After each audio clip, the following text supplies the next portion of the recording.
کله چې د کابل نوم اخیستل کیږي نو دوه تاریخي ځایونه د هر چا د سترګو په وړاندې مجسم کیږي چې یو یې د کابل تاریخي بالاحصار او بل یې د اسماعي او شیر دروازو د غرونو پر سر د کابل تاریخي دیوالونه دي. د کابل تاریخي دیوالونه چې د زنبورکشاه په زمانه کې له تیږو، خټو او خښتو څخه په خلکو په زور او جبر سره جوړ شوي دي، په اړه یې استاد حبیب الله رفیع داسې وایي. کابل ډیر لرغونی ځای دی او کله چې دلته دا دیوالونه جوړېدل، دلته د کابل شاهانو حکومت و.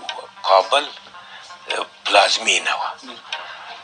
د وخت پاچا په تاریخونو کې هم نوم شته او په افسانو کې هم نوم شته.